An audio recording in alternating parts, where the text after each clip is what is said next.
Alrighty, Hacksters. As we go live for the second time today, buckle up because this is going to be. Whoops, let me fix my microphone there. Buckle up because this is going to be a bit of an intense episode.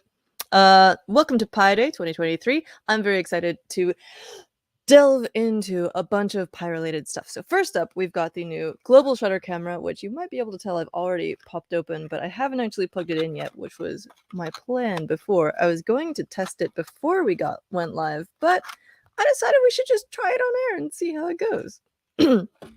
So decisions have been made. And then after that, we also have a bunch of information and a new project around Cyberdecks, which, if you're not familiar, are a type of portable computer that people have been building with extremely cyberpunk aesthetics. And we're going to talk about one that I've been building, stuff that I've learned along the way, because it is very much not finished yet. And we're going to use it as a platform to try out the new camera. So let's delve in. First up, we've got the new camera, the Raspberry Pi global shutter camera. And as the name implies, it has a global shutter. What does that mean? Well, lots of regular cameras have a rolling shutter, which means that it sort of scans across the field of view from the top down or from the side over or from one direction to the other, scanning across the image. And this enables them to have good sensitivity, and they're pretty fast. But the problem is that since the scanner is moving across the field of view, that means that not the entire thing is not being captured at once. So if there's any motion involved, then you'll get blurs, you'll get weird warping effects, and this is actually the kind of thing that's behind the recent TikTok situation where people were using these filters to do time warp effects. It's basically the same idea. You're scanning across the field of view, and if you move during that time, then you're going to get these weird warping effects. And you can use that to your advantage, like they were doing here. If you've ever done a panorama photo and come out with some weird warping effects, it's similar. Although, yeah, often you just get some weird blurring. That's what happens. So a global shutter takes the entire photo at once. It captures the whole field of view, and that means that you're going to get a faster response. You're going to get sharper results, but also in this case the resolution is a little bit lower, so it is still 1.6 megapixels, but we'll dive into this a little bit. You don't get artifacts typical of rolling shutter cameras, so this is good for like fast motion photography. And why do they say machine vision applications? Well, they're sort of turning the bug of it being low resolution into a feature. It's not really a bug, but as you'll see in a second, they are taking advantage of the fact that it's low resolution to make it faster to process. So if you're doing machine vision, you don't necessarily want the highest resolution. You're often going to actually downscale your image before you try to process it, so that you don't have to deal with such vast amounts of data depending on what you're doing. And so, like they mention here, a low pixel count is appropriate for machine vision applications where high resolution images are challenging to process in real time. Especially if you're processing in real time, that's a lot of data. You're going to have to go really, really fast. But if you want to work on a Pi, then you're going to have a better shot at good real time processing using a lower resolution. So with appropriate lens magnification, and we'll get into that in a second, an image suitable for processing by a machine vision model can be captured natively. So lens magnification. A cool thing about this is that this camera also includes the C to CS mount adapter, as did the high quality camera, and that means that you can mount the same lenses onto the global shutter camera as you could onto the original HQ camera. So if you're familiar with those, you can reuse those same ones. And I'm actually excited to get started with both of these on my new budding Cyberdeck as I get started with it. You can see that there's two different ones. There's a telephoto lens and a wide-angle lens. We have both of those in the studio, so I'm hoping to dig into them soon. But yeah, that's what we've got going on. It's compatible with those previous lenses, so if you have them on hand from the HQ camera, you're going to be able to use them with this one as well. And it's got a 1/4-20 lens mount screw on the bottom, so let's just actually open this up. We've got the little box here. I'm going to open this up. Is there anything that we forgot? We've got 1456 by 1088 pixel images. That's the resolution. Avoiding distortion artifacts. 1.58 megapixels, a color sensor with a global shutter, 6.33 millimeter diagonal image size, quite small, but that's what lenses are for. High sensitivity and fast exposure, adjustable back focus, IP40 rated, integrated quarter 20 tripod mount, the lens compatibility, and you've got 150 millimeter, aka 15 centimeter ribbon included. You've also got a tiny little screwdriver, which you can use to adjust the mount on here. There is a note. Raspberry Pi Zero models require a Raspberry Pi Zero camera cable supplied separately to connect. The standard cable supplied is not compatible. That is a true fact about Raspberry Pi Zero computers. Those have a narrower, flexible cable here, ribbon cable. And so you do have to have either an adapter or a different cable that basically tapers at the end. It's the same width on this end to connect to the camera, and then for the Pi, you've got the smaller end. But yeah, you can see how this is an HQ camera that I stuck on a tripod mount some time ago with one of the lenses that it comes with. And you can see that that easily mounts on to the new camera.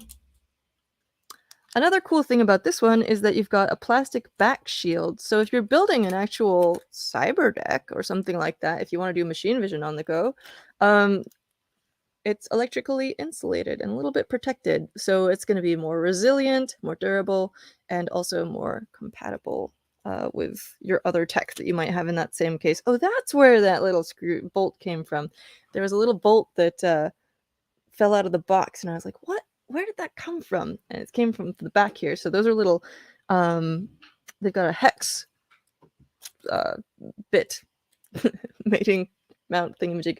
You would use a hex bit on them, or a Torx wrench, and or an Allen key, and they both go in there. You take them both out. You can remove this plastic thingy if you want to mess around with that and have direct access. Comparatively, the HQ Cam actually does have little mounting holes on here. It's got those screws. I wonder if you could use the same one. I have not looked into that before. Like I mentioned, part of my reasoning in building this Cyberdeck is because it's cool and because I want to have a platform to test these things out. The Raspberry Pi 400 I thought might be that. That's the one that's built into a keyboard, but it doesn't actually have a camera mount or a display out thingamajig. You've only got HDMI out from that one. So I wasn't able to hook up a camera to that. So I never got to try out the HQ Cam because I needed an easy portable platform. Let's explore this a little bit further. I'm pretty sure that I left out something. We've got the whole list of specifications on this page. Output RAW 10, pixel size 3.45 by 3.45 micrometers square. 6.3 millimeters sensor diagonal size. You can adjust the focus, and it comes with the screwdriver and the mount adapter. Yeah. You can check out more about the cable compatibility, compliance, and it will remain in production until at least January 2032. You can buy it at all these places. Home, industry, education. Ha, cool. So, let's move on. I was looking up how to use this. From a previous project, I was looking up the Raspberry still commands because that's what I used many years ago in order to build a stereoscopic 3D camera with the Stereo Pi. But it turns out that for who knows how long, the application that you use for it is no longer Raspberry still. If you try to use that, it'll tell you that it's old or it's legacy. And instead, you should use Libcamera. So that's the new way to go. And I've got a link in the description below, not only to the camera and all these other things I'm going to pull up, but also to this documentation page. Did we accidentally click on something? Yes. So here we go. We've got a Raspberry Pi camera's documentation page talking about Libcamera and Libcamera apps. And I've tried out a couple of these things with the existing Raspberry Pi camera module 3 that also recently came out. They've been really busy over there. And they've got a bunch of example commands that you can use. Oh, there's a glamour version on Raspberry Pi 3 and earlier devices running Bullseye. You need to re-enable glamour in order to make the X Windows hardware accelerated preview window work. So a lot of these commands actually have little preview windows so you can see what you're going to take a photo of, which is cool. Oh, users who are running Bustard should upgrade to Bullseye. Well, that's interesting. I should check out what I've got currently running on my Raspberry Pi Imager app. So this is an upgrade. Back in the day, there was a thing called Resin.io that turned into Bellina Etcher, which was something that you would use to burn things onto your, oh, it is Bullseye, onto your Pi. And you can download the Raspberry Pi Imager app, and basically it lets you put an SD card in your computer, micro SD card.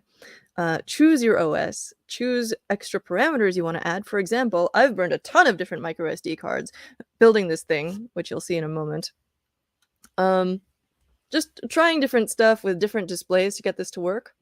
And this thing has been a godsend because I can just write in the username, the identifier for the computer that I want to use on my local network, and all this extra stuff, the Wi-Fi credentials and stuff, so that it's all ready to go. Save that in the Raspberry Pi Imager application and automatically write that to any new card that I stick in there. And it's very, very easy, and I love it. And apparently the new update that I recently installed included updating it to Raspbian Bullseye, which I didn't even notice because it looks so similar to Buster. But yeah, so that's what I'm running, and that's probably why I got that message about not using Raspberry still anymore. Okay, we learn more things. So you can alter the configuration in your boot config file. I'm kind of curious to see if I'm going to have to do any of this stuff. I didn't have to change anything to use the camera module 3. I just used the default boot config file and it worked great. But I'm kind of curious to see if I'll have to change it for the new global shutter camera. We've got Libcamera apps, we've got the tuning file for each different type of camera module. We'll have to see if I need to use that. Preview image windows, and then we get down to actually capturing stuff. So there's Libcamera-hello, which let's just try that right now, and I'll show you how it works on the current version. So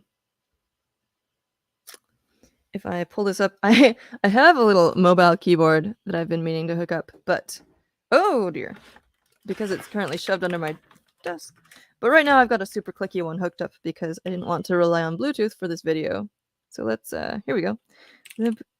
Libcamera-hello. I've got my lighting turned way down for this, but I'm going to turn it down even more. There we go. Just so that we can see this a little better, because reflections are a beast. Can we get that one going away too? Maybe. All right. Let's try this. So Libcamera-hello. Ideally, we'll get yes. Hello. So it'll just give us a little 5-second preview window and lets us see what's on the Pi. And we're getting a little bit of sketchy behavior from our autofocus here. So let's go back down there. All right. So obviously I haven't actually hooked up anything to this camera 3 module yet, but yeah. So next, let's check out Libcamera-JPEG. I think there's a Libcamera-still as well. Here we go. It's supports more of the legacy Raspberry Still options. So if you've been running something with Raspberry Still and you want to port it to run with Libcamera, you might want to try this instead. So by default, Libcamera-still will output to whatever directory you're running it in. So since I'm running this in my home directory, it's going to output the image to my home directory unless I change that. So I'm going to say Libcamera-still. Sorry, I can't get you closer on here, but hopefully it'll settle down in a second. -0, and then I'm going to say pictures/test3.jpg. And we're going to see what happens now. We should get another preview window. So here's me. Hello. And I'm going to just move around a bunch because I'm testing something. And then when we go to our Hello, yes, I would like you to focus, please. Stop freaking out. Oh boy, that's I'll try and fix that before we go much further with this. But anyway, you can see that, hey, no, I don't want to rename it. I want to go there. Let me in! Clearly a little bit of work yet to do with the digitizer here. Come on. There we go. I'll just hit it a bunch of times until it opens. I don't want to rename it. I want to open it. This worked earlier, of course. There we go. Okay, so we have a very blurry photo, and that's probably because we don't have a global shutter. It's all blurry, it's moving all over the place. I took a couple of other photos with this camera earlier just to test it out. And yeah, that's what you get if you that's what you get if you have a rolling shutter. So let's move on here. I would like to it's a question now of whether we go directly to trying out the new camera, or do we try and talk about Cyberdecks? I'm gonna give it a quick try with the new camera, just to see if I can do it without reconfiguring stuff. And if it doesn't work, then we'll go into Cyberdecks. But if it does, then we'll have success, and then we'll go into Cyberdecks anyway. Okay, so the first thing we're gonna do is I'm gonna do a sudo shutdown now on this. Sudo, super user do. So we're gonna close this window. Boop. Go back into here. Sudo shutdown now. You can also say 0 for the time interval. Either one works. And now I'm going to swap out my camera. Every time I do this, I have to remind myself that the blue side of the ribbon cable goes toward the USB ports. So blue to U is how I remember it, because I swear I've been through that process so many times. Okay, so we've got this new camera on its little tripod. I'm going to stick it here. Look up. And hopefully I'll be able to... Yes, good. Just stick it straight into there. Clamp down on it. And then we will unplug and replug. One of the many things that I want to do with this system is put in a number of different buttons. Oh, this has a cap on it.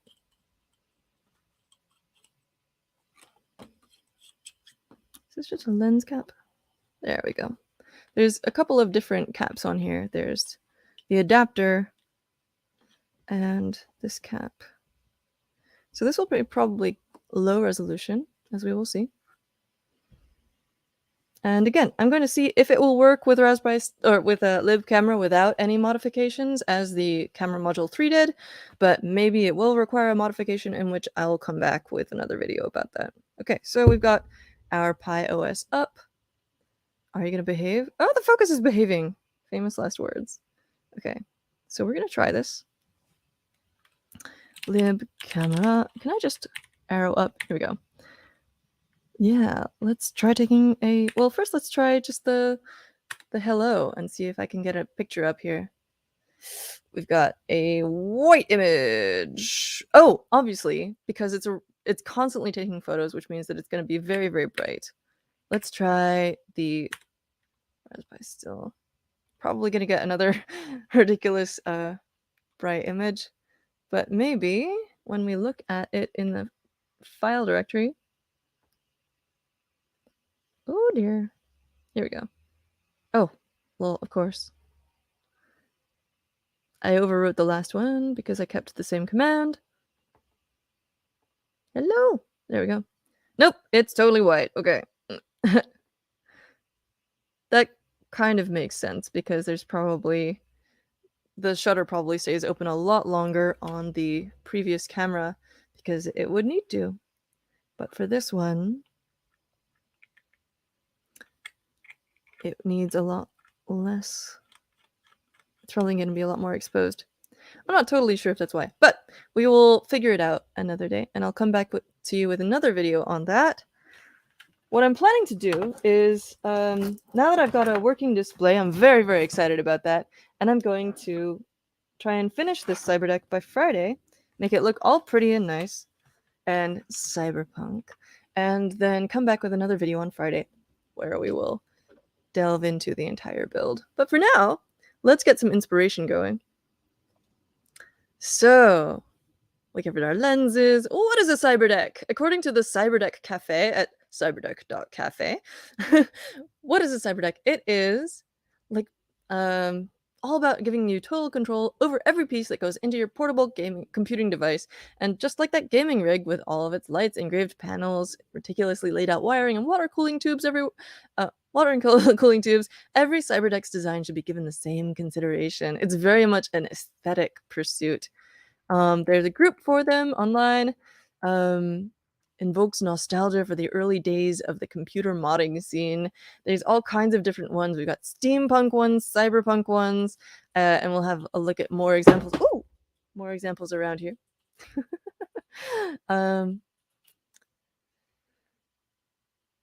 So on this page, you can find lots of great projects. Is it just a laptop? No! Often they will involve a single board computer, such as the Raspberry Pi. And then often, this is my motivation here. Oftentimes projects end up spread across a workbench and can't be easily moved without dislodging jumpers from a protoboard and at some point ending up in a tangled mess at the bottom of a bin. So having a custom enclosure to wrap up everything is an important step, and project boxes are just boring. It could be a laptop, it could be anything else. A lot of people do actually head-mounted ones. If you look at the subreddit, which we're going to check out right at the end here, some people are doing like visor displays so that you have sort of VR experience, extremely sort of Serial Experiments Lane vibes, Cowboy Bebop type stuff. Love it. But yeah, so here is the one that I'm building. We will check it out on Friday, but for now it is a work in progress, and you can find the link in the description below. I'm working on a build log, so you can see what has kind of gone through here, including all the pain that I went through with displays. So hopefully you don't have to deal with the same thing, and you can see what I ended up with. And I'm actually pretty happy with this screen, even though it's much bigger than I expected, just because I think it makes it a lot more functional. But maybe I'll end up using a mouse and keyboard, because the touchscreen is a little bit dodgy, as we saw. I've also done a previous similar project called the PyPFS, which was designed to connect to the Interplanetary File System, the IPFS, which has since become a lot more famous with the advent of NFTs. Opinions on NFTs are very much, let's say, polarizing. However, this system, IPFS, is really genius. It's a sort of peer-to-peer file sharing based internet, so that you can share, you can host files, and anyone who can see those connection to your computer can find those files. Pardon me, needed some water. And it's very secure because each file's location on the IPFS is in fact a hash of its contents. So if the file changes, then its location changes, and if you have the location, then you know that it's the same file and nothing has been changed, which is pretty cool. So I wanted to make this, it's basically a Cyberdeck made out of Lego, and I think it's really cute, and it's got this shutdown and reset button, which is a shutdown and restart button, which is a project that I built in 2017 that was just came out of my frustration with having to go into the terminal every time I wanted to shut it down or restart it. And I definitely plan to build this into the new version as well. This one also included a thermal printer so that you could print files off of the IPFS.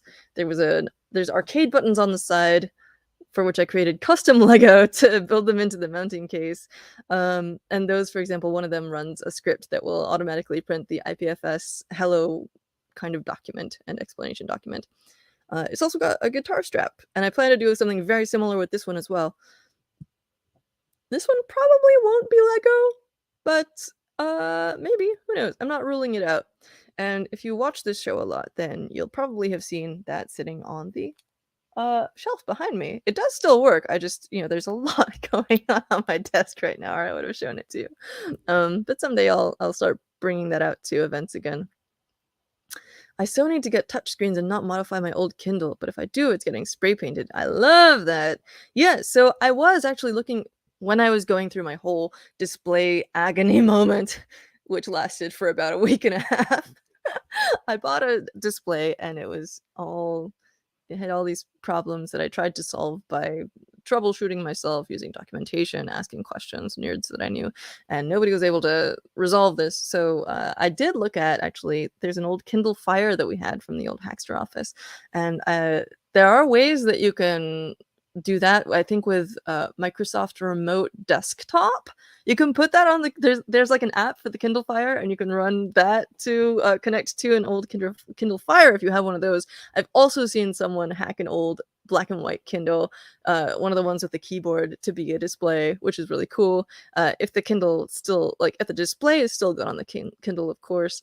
There's also in here, I want to show you some more of these projects, but let's just jump ahead to the one where this run Raspberry Pi on a smartphone. If you have an old smartphone, this is an Android phone, and it is running. First, you load up an SSH program. I forget why. I think so you can find its IP or something. You set up an SSH client on the Android phone, but then you end up setting up a VNC server on the Raspberry Pi, and then you dial into the VNC server on your phone so that you can look at it from your telephone. Oh, and you can do that with a tablet as well, so maybe another option.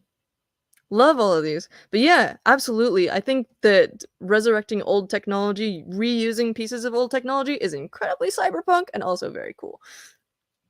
So let's continue on with our tour here. What else have we got? We've got tons and tons of Raspberry Pi projects.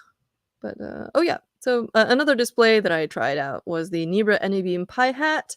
I found that I had some issues getting it to work because of a documentation issue, but I did find some alternative documentation online. I just have to try like 4 different sets of settings in the config file before I'll be able to get that to work. But I love the idea of a Cyberdeck with a little projector so that you can have like a little screen attached. I was thinking like a Trapper Keeper style fold out with a white screen that folds out from it, and then a projector at the other end so that you can have a little portable projector screen, but also you could project onto anything you wanted.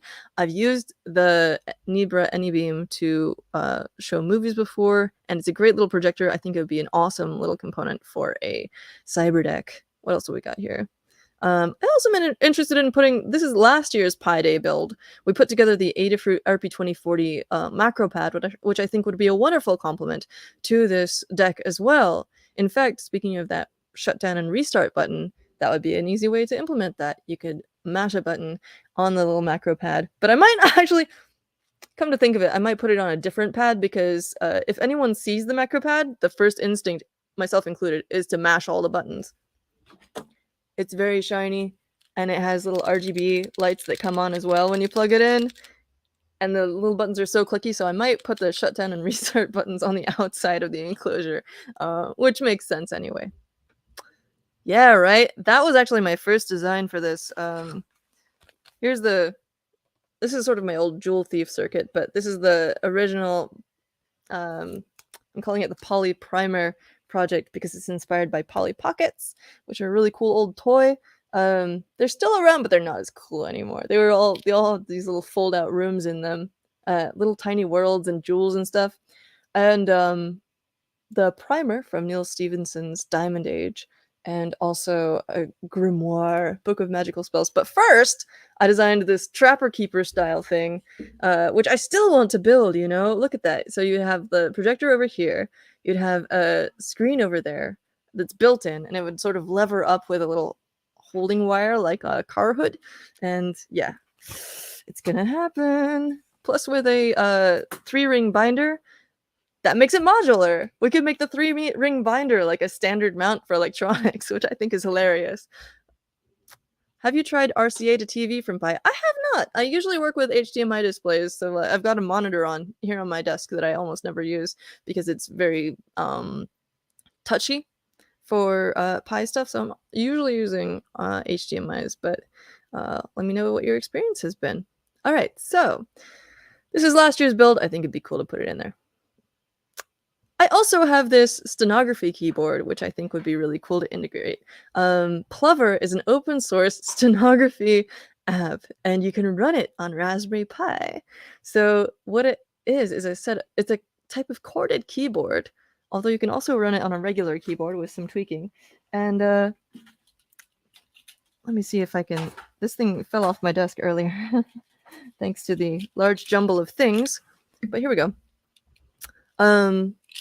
Stenography keyboard looks like this. It's got fewer keys than most.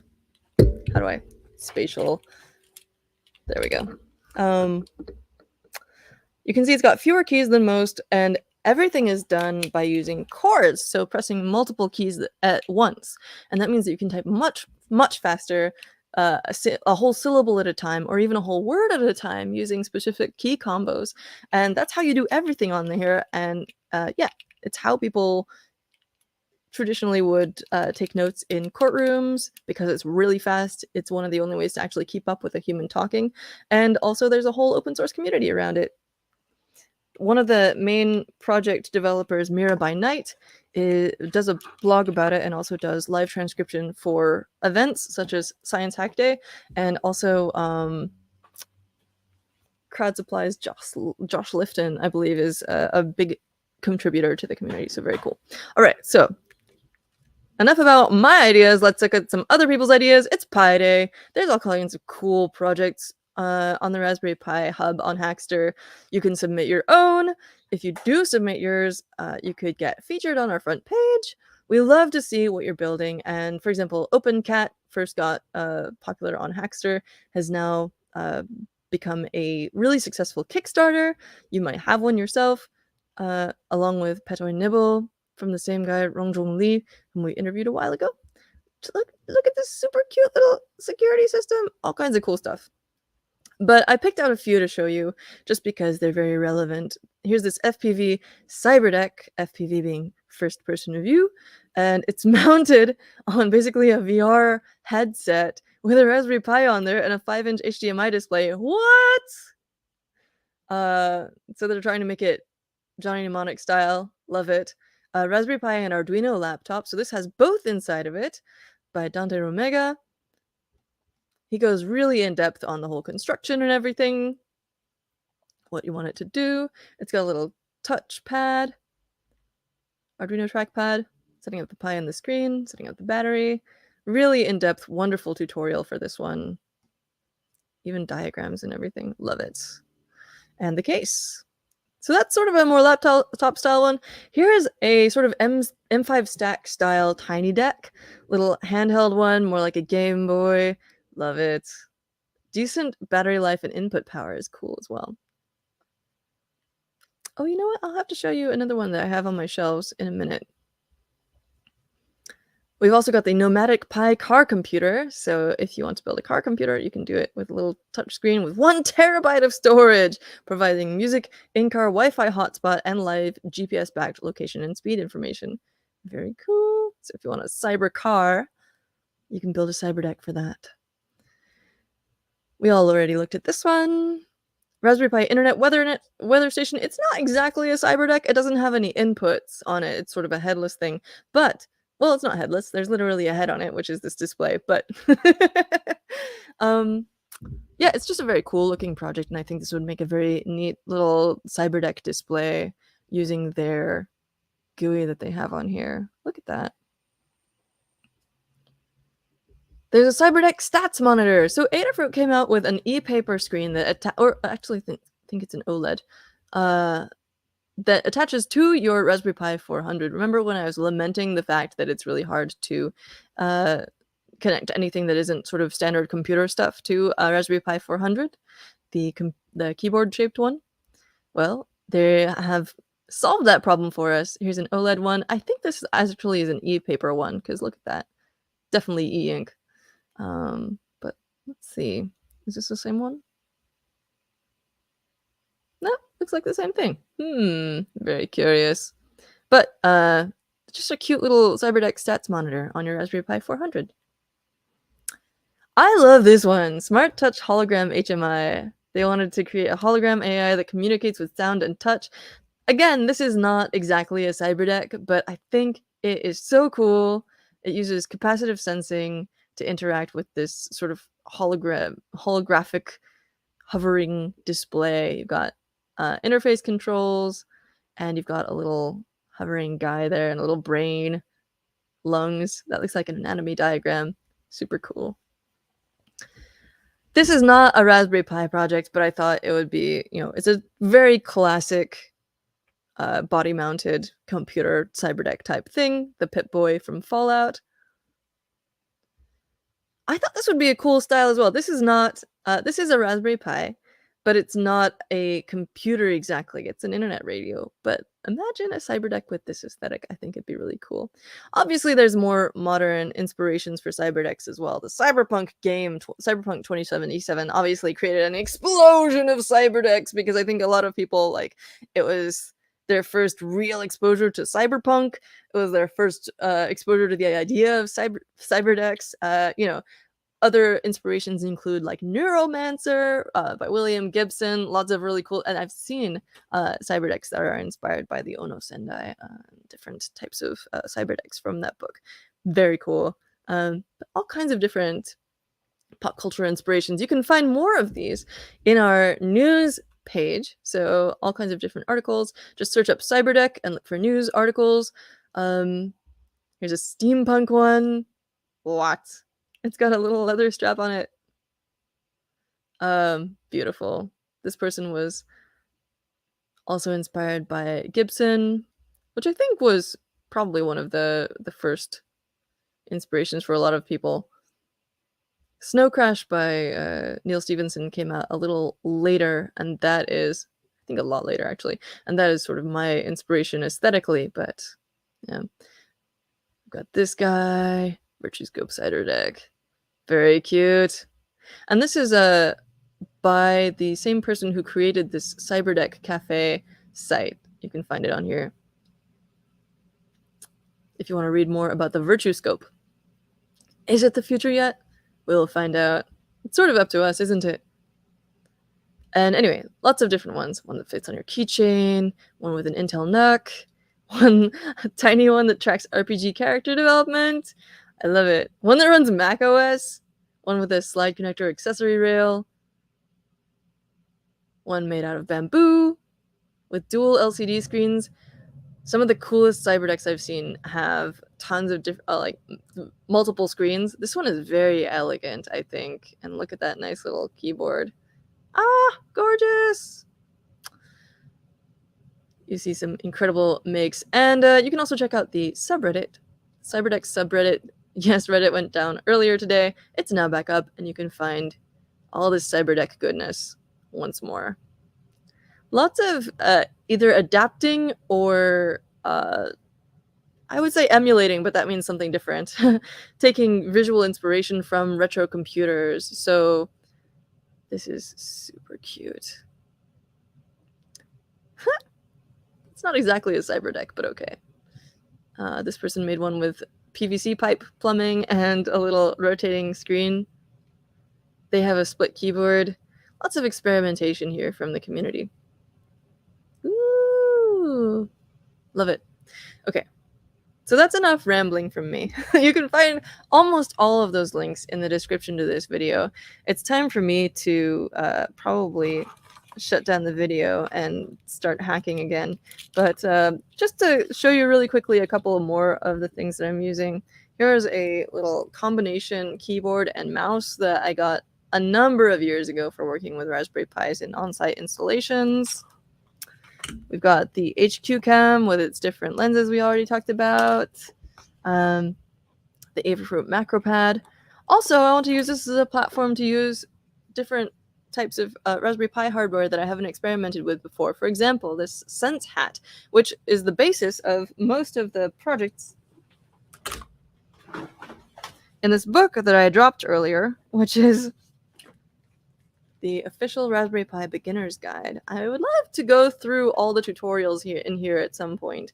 And so those mostly use the Sense hat for the physical computing applications. One of these also either is or was on the International Space Station as the basis for the AstroPi project, which I think is really cool. So if it's good enough for space, I think it's good enough for us. There's, of course, also multiple versions of the recently released Pi Camera Module 3.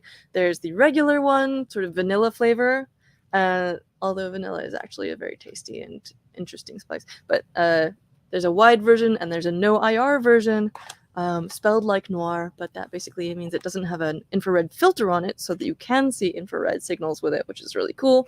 And also, there was an ancient unboxing that I did years and years ago for the Flick boards, which are 3D tracking and gesture hats for Raspberry Pi. This one in particular is sized for the Zero, but yeah, they had different sizes of these, and I would really like to finally try this out. I think they got mad at me because I never actually did, but that's because I didn't have a functional Cyberdeck. As the originator of Cyberdeck.cafe mentions, and they have a Discord as well, by the way, a very active Discord community for building Cyberdecks. Get advice, share your designs, get inspiration from other people, just like on Hackster where we have tutorials. Anyway, point being, a lot of us want to play around with Raspberry Pi, but there isn't a good there's so much futzing around to get it to work, and I think that that's partly what the Raspberry Pi 400 was created to solve, is that you could have something that you can plonk down on your desktop and play around with Sonic Pi, play around with whatever, but often that, as I mentioned, has limitations in that it doesn't have a camera connector. It might be more difficult to connect audio, and I'm just really excited about a Cyberdeck in terms of enabling me to hack around with a Raspberry Pi. So I'm going to leave the Pi exposed, plus it looks cool, but that way I'll be able to swap out different parts as new modules get released and we try new stuff. And hopefully in the future of Hackster videos, when we have new Raspberry Pi releases, I'm going to be able to just attach them and show you how they work. Perhaps with a little more practice than with this new global shutter camera, but yeah. So hopefully on Friday I'll have more for you with the camera actually working and tell you what settings I needed to change in order to get that running, and we'll have a Cyberdeck. So tell us what kinds of things you would love to try with your Cyberdeck, and hack on. And subscribe if you like this kind of thing, because you don't want to miss out on the future Cyberdeck content. All right, that's all from